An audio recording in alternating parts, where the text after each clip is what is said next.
زينب بنت جحش وحوى أمهات المؤمنين سنة أغنى بكتر سنة زوجته وزوجات رسول كنا وكم هاي وأغنى هاي محي أهاتاي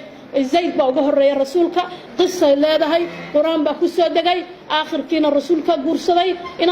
صاب وحن ربنا صاب بسينما أكتر إن رسولك قرصدي صلى الله عليه وسلم إلهي مركع الرمه هذا زينب وحي دتك لفضل يالي وحي أهيد قبر فوق 7 سماوات لقصة نكاح إلهي بمهري قف بشر مهرية بين أرك جرني لك عاوة أركنا قبر إلهي مهرية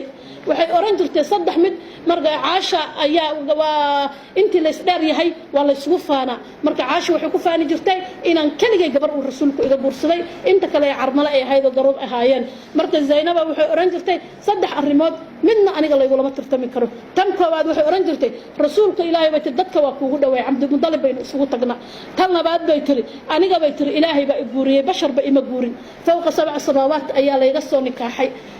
maxay tan saddexaad bay tiri gabdhaha kale marka guursanaysay waalidkood aabahood saxaabada rag badan baa garwadeen ka ahaa laakiin aniga hawshayda yaa ku jiray oo rabbi iyo rasuulka u dhaxay jibriil baa aniga hawshayda waday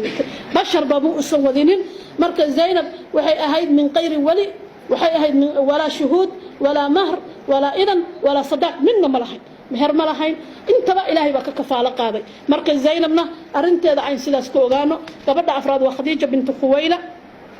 khadiija rasuulku sallallahu alayhi wa sallam makaana weyn ayay ka joogtay waa soo koobayna insha Allah khadiija waxay ahayd gabadhii uu rabbigeed soo salaamay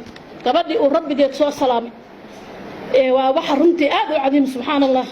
إن إلهي سبحانه وتعالى أقف بشر مسكينة أدون كجوكت أولو قدها يا ربي بقى سوق سلامي وأرين وين ويه أرين عادي معها خديجة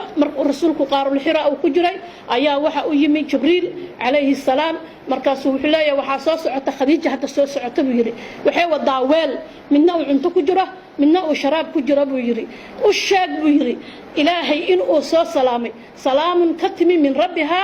إياه أنيق لبضا بقتمي وقونا بالشاري إن جنة قري لوغا ديساي قري غاسو اسمه سنو يهي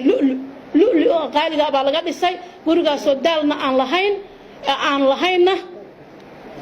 مع دباتي دالنا عن لهين مركا إيادونا خديجة وحي رسولك صلى الله عليه وسلم سيدي وحي أهيد زوجة صالحة وحي أهيد سيدي وحي حنانين جرتو هويو وحي لتلين جرتو ولال وحي ماركتي مغلي جرتي سيدان قبران دالي رسولك aad buu u jeclaa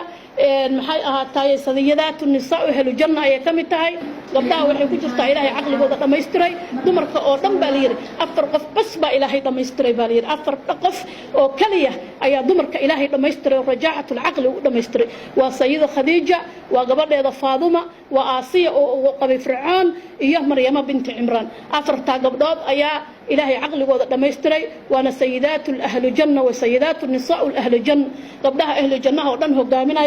ويدنا انتصان إن شاء الله كده هنا